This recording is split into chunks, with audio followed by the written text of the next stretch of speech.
প্রিয় চাকরি প্রত্যাশী ভাই বোনেরা, এর আগে আমি সমাজসেবা অধিদপ্তরে 2020 সালে যে প্রশ্নটি এসেছিল তার বাংলা এবং অঙ্ক নিয়ে আলোচনা করেছিলাম। আজকে আমি ইংরেজি নিয়ে আলোচনা করব। সেখানে ইংরেজিতে কী ছিল?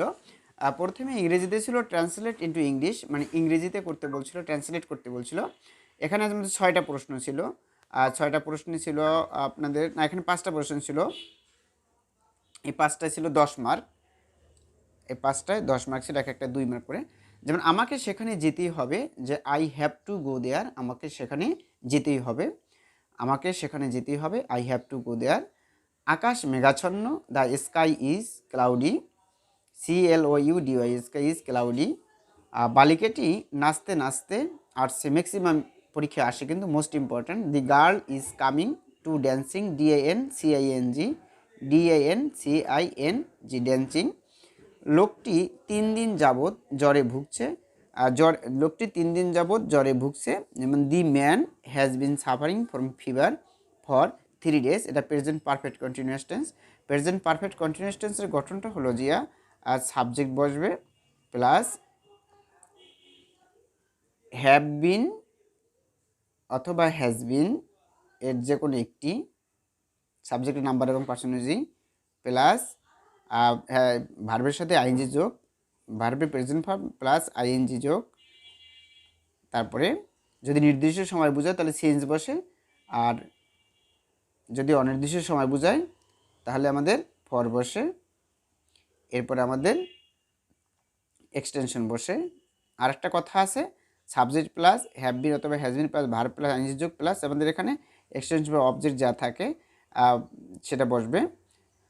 অর্থাৎ এখানে একটা বাকি অংশ বসে সেন্টেন্সে, যেমন লোকটি 3 দিন যাবৎ জ্বরে ভুগছে, the man has been suffering from fever, মানে জ্বরে ভুগছে কী কারণে, ফ্রম ফিভার। এই সাফারিংয়ের পরে আমাদের ফ্রম ফিভার। এরপরে 3 দিন যাবৎ আমাদের ফর 3 days, কারণ এটা অনির্দিষ্ট সময়, এই জন্য ফর বসছে। যদি নির্দিষ্ট বসতো তাহলে সিন বসতো, অনির্দিষ্ট বসে জন্য ফর বসছে। রহিম একজন সফল কৃষক, Rahim is a successful farmer, SUCCESSFUL, successful farmer, FARMER, Rahim is a successful farmer. যা আশা করি আপনারা ইংরেজিতে যে আমাদের 5টা যে ইংরেজিতে ট্রান্সলেশন ছিল সেটা আপনারা বুঝতে পেরেছেন। আমি আরেকবার বলি, আমাকে সেখানে যেতেই হবে, আই হ্যাভ টু গো দেয়ার।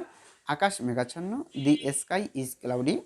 বালিকাটি নাচতে নাচতে আসছে, the girl is coming to dancing, নাচতে নাচতে। হাসতে হাসতে হয়তো তাহলে লাফিং হইতো, লাফাইতে লাফাইতে প্লাকিং হইতো, এরকমভাবে যেটা থাকবে সেটা আপনারা বুঝবেন এবং এটা মুখস্থ করে ফেলবেন। লোকটি 3 দিন যাবৎ জ্বরে ভুগছে, এটা present perfect continuous tense, rules নিয়ম ফলো করতে হবে। যে man has been suffering from fever, মানে কিসে ভুগছে, জ্বরে ভুগছে, ফর 3 days, 3 দিন যাবৎ। এরপরে ছিল রহিম একজন সফল কৃষক, Rahim is a successful farmer, এটা হলো আমাদের ইংরেজির অংশে, অর্থাৎ 4 নম্বরে এটা ছিল এবং এটার মান নম্বর ছিল 10। এখানে 5টা ট্রান্সলেট ছিল। আমি এরপরে পরবর্তীতে অংশে যাব, যে পরবর্তীতে কী ছিল দেখি ইংরেজিতে। আমাদের পরবর্তীতে ছিল ফিল ইন দ্য ব্ল্যাঙ্কস। এক্ষেত্রে এখানে আমাদের ফিলিং দ্য ব্ল্যাঙ্কসটা থাকতে পারে আমাদের শূন্যস্থান পূরণ, এটা আমাদের ভার্বের থাকতে পারে। ভার্ব থাকলে সেই ভার্বের রুলস নাম্বার এবং পার্সন যে ভার্বটাকে চেঞ্জ করতে হয়, বা প্রেজেন্ট ফর্ম, পাস্ট ফর্ম বসতে পারে, বা পাস্ট পার্সন বসতে পারে, আর্টিকেল থাকতে পারে, এগুলো আমাদের খুব খেয়াল করতে হবে। তারপরে প্রথমটা ছিল স্কাই ইজ ব্লু, তাহলে দি স্কাই ইজ ব্লু, অর্থাৎ স্কাই এর আগে দি বসে, এটা article. I eat dash apple everyday, the sky is blue, এখানে স্কাই এর আগে দি বসে, এটা আর্টিকেল। আর্টিকেল হলো আমাদের AN দিয়ে এলো আর্টিকেল। তাহলে আমাদের যদি ভাওয়েল দিয়ে শুরু হয় তাহলে এন বসে, এবং যদি কনসোনান্ট দিয়ে শুরু হয় এ বসে, এবং নির্দিষ্ট বোঝালে সেখানে দি বসে। আর স্কাই এলে একটা জিনিস, একক কোনো জিনিস যেটা একটা পৃথিবীতে কোনো বিকল্প নেই, সেগুলো আগে কিন্তু দি বসে। যেমন the sky, the moon, the world, এরকমভাবে এগুলো আগে দি বসে, দেন স্কাই রেগে দি বসে। দি sky is blue, I it an Apple, কারণ এ দিয়ে শুরু হয়েছে, এটা AEIOU পাঁচটা হলে ভাওয়েল দিয়ে শুরু হলে সে জায়গায় এন বসে। এর ব্যতিক্রম ধর্মী নিয়মও আছে, তো সচরাচরভাবে ভাওয়েল দিয়ে শুরু হলে এন বসে। I it an Apple. আবার দেখে নেন EWEU, এটা যে ভেরি, এটার আগে কিন্তু ই থাকা সত্ত্বেও এখানে কিন্তু আবার এ বসবে। আবার দেখেন HOUR, আওয়ার, এটা কিন্তু এই কনসোনেন্ট দিয়ে শুরু হলো, এখানে কিন্তু এন বসবে।